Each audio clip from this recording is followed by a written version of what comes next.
And this is Real Estate Underground.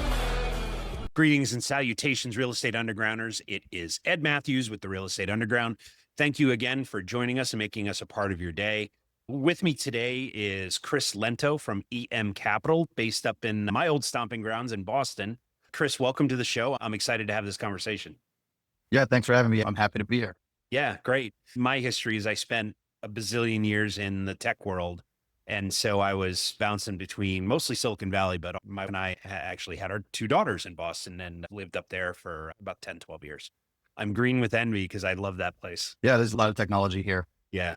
So Chris, for those folks who haven't come across EM Capital yet, I want you to tell us about yourself and your company. Yeah, sure. I was in aerospace engineering for 17 years. So tech adjacent, I would say. It's pretty technical. Not cutting edge tech, defense industry stuff. And in parallel, I was doing small multifamily investing in the Boston area the entire time. So 3 families, 5 families. Yep. Always was trying to figure out how to get that to be my full-time career, but didn't really see a path and didn't think about it too seriously, probably the first 10 years of my career. Yep. And then, as I figured out what the entire career world was in the defense industry, started plotting a course to transition. So that happened in 2017. We're focused exclusively in the southeastern US. So I got out of all my Boston area properties, rolled them, 1031 exchanged them, sold them into properties in North Carolina down to northern Florida. And we focus on now 100 plus multifamily, $10 million to $50 million acquisition price in the major markets of the Southeast. Okay.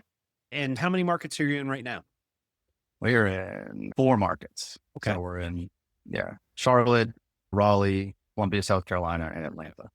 Good, great markets. And I'm curious about what drew you to those markets. Like what in particular kind of piqued your interest? Yeah, we're really looking for population growth, job diversity, and volume. If there is one city that you could just focus on and get the deal volume to be able to grow, that would be great. And Atlanta is almost that. Right. It's a big market, but it's not there are limitations and there are downturns and people aren't selling here or there. So we want a number of markets to have enough deal flow, but we want a small enough number that we can really understand those markets and develop relationships in the markets and have property managers and vendors and really know the neighborhoods. Yeah. So we're looking for population growth and economic diversity. Okay. And then size, right? Like we don't want anything below, say, 250,000 people. Okay. Because we want to have that demand. And then in terms of, I think when I looked at your website, you had just over 800 units under management, right? Does that sound right? Yep, that's right. Yeah. So is it semi-equally dispersed among those 4 markets, or is there one market you're a little heavier in? Yeah, we're heavier in Atlanta right now. We have 300 units, actually 420 units in Atlanta. Okay. And we're under contract for another property in Atlanta. Yeah, the Atlanta market has a lot of assets, huge population growth, and a lot going on there. Yeah, it's a huge growth opportunity.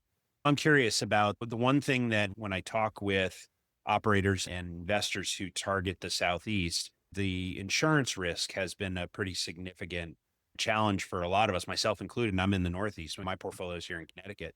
And I'm curious how you are navigating that. Yeah, so anything coastal is very difficult due to hurricane risks that have really gone up. Atlanta, it's interesting you raise that because it has its own kind of issues. One problem the Atlanta market has is that it has a very high cap on liability for the property owner. So if someone gets injured on your property, one resident hits another resident with their car on your property, you have a lot of liability. So because of that, the insurance is higher than you would expect. And really get good insurance brokers that really know that. So you're not surprised going in. Manage the things that you can, meaning what are the insurance companies looking for in those policies to bring your premiums down, and then underwrite it correctly. So if that's the cost of the market, then you have to make sure that you're aware of it and the risks as far as increasing and put that in your underwriting upfront. Yeah. So I've been a limited partner in Atlanta, but I've never operated down there. I'm curious, is that Atlanta proper or is that Georgia in particular? I think it's Georgia. Okay. Yeah. It's supposedly changing. So I think Florida had a somewhat similar law with not as high of a exposure, and they've recently changed it. And my understanding is Georgia's talking about it. I don't know when that will happen, if it will happen, but there's a big demand, right? The people that are lobbying are the owners, and they don't want to be liable for non-related incident on their property. If you're at fault, right? If you have a sinkhole or something, that makes sense. But if some dude drives over some other dude's foot in the parking lot, you have $3 million exposure to that. Really know your insurance market. It's crazy how much it changes state to state. yeah, indeed. Here in Connecticut, we got walloped with significant increases, but they were all storm related. And the thing is that we've had one hurricane make landfall here in the last 30 years. But Is it Bob? Yeah, exactly. In 91 or 92, I think. Yeah, I remember that. We get the residuals, right? And actually, if you think about it, a lot of the southeastern population is not near the coast. And because all the northeast population is near the coast. Correct. Yeah. Charlotte and Raleigh are 2.5 and 3 hours away from the coast. Yeah. Columbia is at least an hour. Atlanta's probably 2 hours. So they're all inland major areas. And I guess Charleston, South Carolina is the only kind of major population center I think of on the southeast. Yeah, Myrtle Beach, maybe something like that. But yeah. So as far as your buy box goes, what does that look like? Or what class are you looking at? And what are some of the attributes that you're keyed in on when you find a potential deal? Yeah, we're looking for 1985 or newer, $10 million to $50 million acquisition price. Like I said, in 250,000 person population area or greater, with significant above average job and population growth. And then on those older units, if it was right in the line, 85, if it has 2 bedrooms, I'm looking for a 2-bedroom, 2 baths. Okay. Because you could renovate a 2-bedroom, 2 bath and give it one upgrade and give it a new feel. But a 2-bedroom, 1 bath, kind of no matter what you do, it's a 2-bedroom, 1 bath. I think that's also an indication of the quality of the property when it was built. So if in 1985 or 6, someone was building a 2-1, they were going cheap. And so when you say cheaper, you mean the mechanicals are their shortcuts or something? I mean, targeting a lower price point on the rents, and what else is inexpensive? Yeah, exactly. Plumbing, wiring, what's inside the wall. Appliances have probably already been changed, but roofing, structural. I tend to find that if you find a 2-bedroom, 1 bath property from the mid 80s, it also has a non-interesting aesthetic. It's basic. Right. It doesn't have any gables or any architectural distinction. Yeah. So architectural distinction, are you looking for unique properties that are curb appeal, or is it something else? I wouldn't say we're looking for trophy properties by any means. We're looking for properties that have a value add component, that the numbers make sense, and we can underwrite realistically. If you underwrite conservatively, everyone says underwrite conservatively. Yeah. It's tough to do because you never get a deal. You have to underwrite realistically, in my opinion. With a realistic underwriting was, hey, this is what we really think is going to happen, what we really think the exit price is, the market's going to do, and then add in a little factor of safety to make it a little more conservative. And that's where we like to sit. So, a property that fits that box. So 85 to look, we're actually looking at it. We have a 2022 under contract right now in Atlanta. It's a class A. Kind of on the line, I would say, but it's new. So it's almost by definition a class A, but that is new. But it's not like, what does that look like? Is it a lot of class? The portfolio is A's and B's. Yeah. And on the A side, we like to think of them as A minuses. Like we're not pushing the market in rents. We're not the brand new thing with a rooftop pool or anything like that, but the A's they're relatively new or they're refurbed older buildings that are newly renovated. Clean, safe, good amenities. Exactly. So we can keep our prices $200 below the local class A's, but have a very similar experience. Smart. And when you're doing it that way, from a strategy perspective, obviously you're looking to push occupancy. So I'm curious, what do those numbers typically look like in the markets that you're in? What's your target? We'd love to be 95 plus in all the markets. Me too. Right. Atlanta right now is hovering around 92. Okay. Agency market 91, 92. Yeah, that's not bad. We do have, I didn't mention it here, but we have a property in Baltimore that had struggled when we bought it, had a lot of bad debt, and a lot of tenants that were placed that didn't meet the credit requirements, and the prior owner just filled it. So we struggled there. And now we're at 98, which is crazy. We're in the process of increasing the rents. And yes, because to some degree, you want to be, in my opinion, at the 95, 96 max level. Otherwise, you're not getting enough churn and you're not keeping up with the market. And then you stagnate. And that's a problem too. Exactly. So I'm curious about the Baltimore property. It probably applies to a lot of your properties. When you're inheriting residents who don't fit your resident profile, what's your strategy there? How do you handle that? Well, you need a strong property management team. So we do third-party management, meaning that we hire local property management to run the property. We try where we can to use the same property management companies. We have a good relationship with a reasonably large southeastern company that Yep. does a number of our markets, but not all of them. And then we're very hands-on and we focus on bad debt.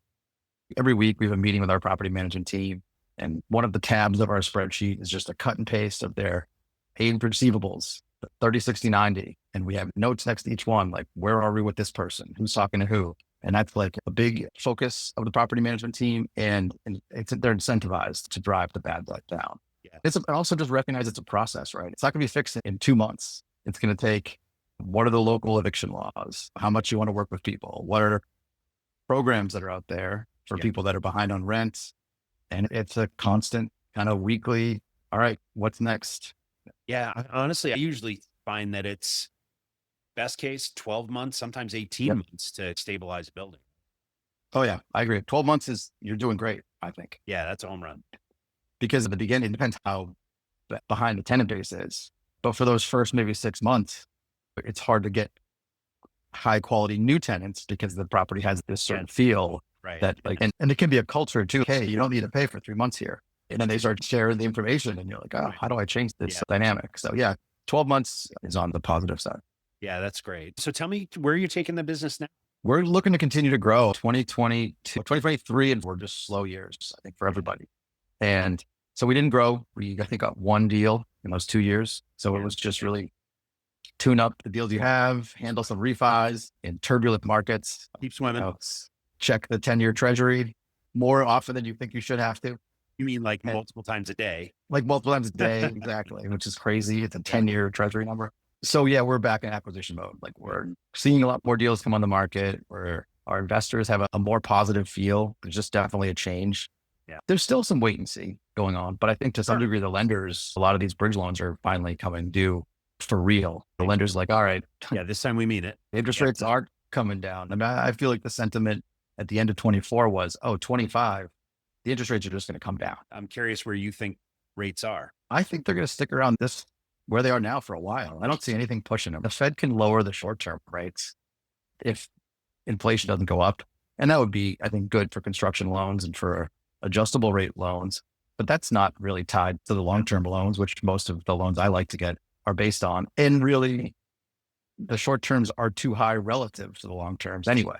So then I think they're going to stick around and that prices are going to have to adjust. We'll have to inflate the rents out of this. It'll be a little time for everyone's income to go up. And then, okay, now the deals start making sense a little bit more. Right on. So you're probably raising a little more capital, right? Oh yeah. You put in the property. So you don't use bridge debt. You put it under a 30, 40 year. We use bridge debt on some heavy CapEx properties in 2022 when, frankly, if you weren't using bridge debt, I don't know how you made a deal pencil, right? We got out of one of those last December and it worked out. We're working on one right now, rolling into some permanent financing. But right now, no, we're not looking at bridge debt at all. The rates are so high. The interest rate caps are so high, but we're raising, we're at like loan to value, maybe 65% on some deals. Yes. Yeah. So we're raising a lot of equity and we're doing more preferred equity, right? With either institutional partners or kind of family offices that'll get us up to 85%, right? LTV. And then we raise the kind of limited partner equity for the rest. Yeah. Nice. Yeah. It's a smart way to do it. It's so easy to get over leveraged in a market like this. But the fact is that I agree with you on the interest rates. Everybody was like, survive to 25 and then everything will be okay. And we'll get back into the fours. And it's just historically where the interest rates are right now today, historically is right down the middle of where it has been. Like you look at 50 years back, right? Mm-hmm. And it's not that bad, like in a broader picture. It just feels so painful compared to 3 years ago. Yeah. 3 years ago, 4% interest rates made all of us look like geniuses. But I think it's time to actually play where historically the big boys play comfortably. A mentor told me, if you can't make a deal pencil at 6.5%, 7%, that might be a you problem, not a building problem or a market problem. Tough though. Yeah. If it was easy, everybody would do it. But the fact is that there's other levers you can pull to get creative to be able to make a deal pencil and do it responsibly and conservatively. Yeah, no, I agree. And it's right now, it's been changing so much, right? In the last, say, 5 years, it's a constant churn. You have to stay on top of it with your lender. Okay, what are the guys you're impressed with doing? Yeah. Like today. Yeah, my mortgage brokers, we have standing lunches like at least once a month where I'm there to buy them a turkey sandwich and All right, spill it. Tell me what's going on in the world. I Like don't who's read doing it. what? Yeah. Exactly. Okay. Hey, why don't we get into to the final five, our lightning round? I love to learn how leaders like you think and how they approach their day and also their businesses. First and foremost, purpose, right? I think that, at a certain point when you reach, and I think you're probably beyond it, I'm guessing, but where your personal mortgages are paid, the kids' colleges are either on track or locked away and ready for them. The cars are paid. You've done all the things, all the fun stuff. You've done all the responsible stuff, and now you're doing some of the fun stuff. And nevertheless, you get out of bed on Monday morning like a shot, and you're fired up to go to work. Right? For me, that's purpose. Coming out of the tech world, I met so many multi millionaires and a few billionaires. And for them, there was a certain point where it just stopped being about money. It was something else. And so that's what I'm curious about is from your perspective, what gets you out of bed on Monday morning? I think at that level, it's constantly learning. Like I like to constantly learn new things, dig into the details. And whereas real estate's constantly changing and we're using new structures and the economy's changing and the markets are changing, it's just always exciting to meet new people, learn new things. And I learn by doing. Yeah. As we get into a deal, we're going to 1031 our syndication in this deal. Okay. How do we do that? Who do we need to meet to figure that out? Who are the right people? How do we learn this? What's the best practices? How can we be better than the next guy on this? How can we make it smoother? How can we improve the relationship and everyone wins? Yeah. So I think for me, really constant learning environment is what I. Okay, cool. And you don't get to where you are. I don't get to where I am. And the folks that are listening probably didn't get where they are without mentorship and really good coaches and people who, early on and even to this day, take an interest in our success. And so I'm curious about the mentors and coaches you've had in your life and teachers for that matter.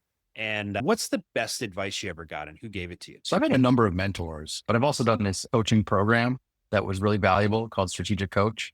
And sort of two things came out of it that really stuck with me. And one is this concept of who, not how. And I'm like somebody who wants to know everything and do everything. You're an engineer, of course. So at least figure it out. And just the idea that everyone has a unique ability and that if you hate doing something, one thing I just can't stand doing is anything related to like lender reimbursements. I just find the whole process just annoying, tedious, and no one knows what they're doing. And some people don't mind that. Some people kind of like that. So find that person and have them do it. Yeah. And I'll focus on the stuff I want to do. And that whole idea, you don't need to know it. What you need to do is find someone who knows it or it lines up with what they like to learn. Yep. And then partner with them, work with them, hire them. Yeah, I'm a numbers guy, but I don't like doing the books. Oh, I hate doing books. I agree. We hired a crackerjack controller and accounting person, and they are awesome. So right. It's great seeing someone who loves it, right? You're like, oh, this person loves this. And I married an accountant, so I know the personality types. It comes in handy.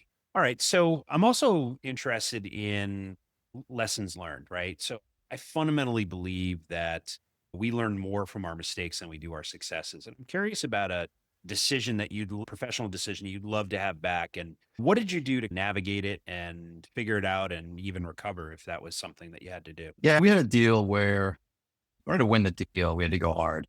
And we had confidence that we could raise the capital, but it wasn't by any means in the bank. And that's part of this game, right? I want us to pull all the different pieces together and they're not all there yet. You have to be confident that this will come in and convey that confidence to the other group. And so I would say we got a little bit over our head with the amount of capital raise. And luckily it was last fall where capital was scarce. We had the election.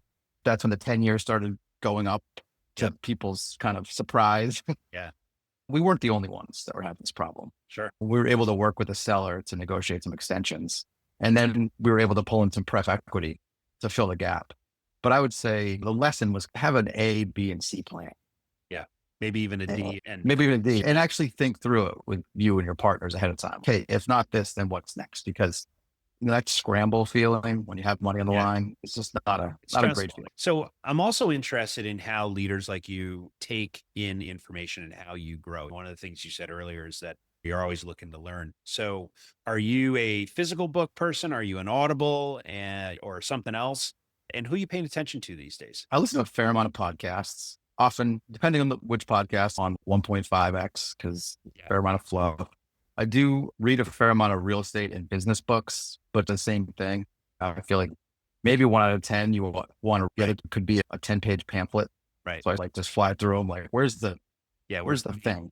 Yeah. This person has one thing or two things that they're probably have a great idea. And then there's their backstory and then there's why I should believe them. I always skip the first 3 chapters. They said So story and something else. exactly. But where's the nugget? There's probably something in there. Right. Know? Maybe. So I do read a fair amount of books. I listen to podcasts. I read the Wall Street Journal real estate section every day, if not every other day. And then just talk to people. A lot of it's talking to people. Yeah. It's like we said earlier, the lenders see a lot of different variety of people. Your lawyers often have good ideas. It's See different amazing. structures. Yeah. It's amazing what they see because in most cases they have such a broad view into the market because their client base is diverse. So Right. they're seeing a whole bunch of stuff that never hits your radar unless you ask. Yep, absolutely. Yeah. I couldn't agree more. All right. Last one, success. So how do you define success in your world? I think adding value and not just like from a real estate perspective, helping people learn, improving these apartments that I'm buying. It's nice when you buy a heavy value add and it just looks terrible. And you're like, oh, this is not that hard. Like landscaping, paint, roofs, we can make this place look pretty nice. So yeah, just adding value across the board. Yes. Excellent. My answer for that. Excellent. Chris, congratulations on all your success. I'm really excited for you and I can't wait to see you continue to grow and maybe you'll let me become one of your investors someday. But Absolutely. So for when you're not talking about real estate, what do you do for fun? How do you spend your time? I have an 8-year-old daughter and she's pretty active. So we do a lot of skiing. We do a lot of bike riding. We just got a dog. So that's a whole new thing. Yeah. So a lot of family stuff. Yeah. We go to the beach in the summers. My uncle, he's married to an amazing woman and they decided not to have kids. And he once asked me, when he's exciting, he's got a boat and he restores cars and all the cool stuff. He's literally that cool uncle that everybody wants. But he asked me once, what do you do for hobbies? And I'm like, you see that little girl over there and the taller one over there? Those are my hobbies. I do swimming, I do dance, I do softball, I do soccer, I do beach and whatever else they want to do. Exactly. And we do a fair amount of traveling too. Yeah. Best thing ever. Like that. Is have a child, that is, and especially daughters. I'm partial. I'm a girl dad, so I'm like you. Hey, Chris, so if folks want to learn more about EM Capital or want to get to know you, what's the best way to get in touch? You can check me out on my website at mcapitalgroup.com. And then I'm very active on LinkedIn. Yeah, reach out to me at LinkedIn and we could set up a call. Awesome. Chris Lento, thank you so much for your time today. It's really good to see you and continue good fortune. Yeah, I appreciate it. Great questions. Good conversation. Thanks. This has been the Real Estate Underground podcast. Thank you so much for listening. Don't forget to rate, review, and subscribe. It helps us grow. Until next time, happy investing.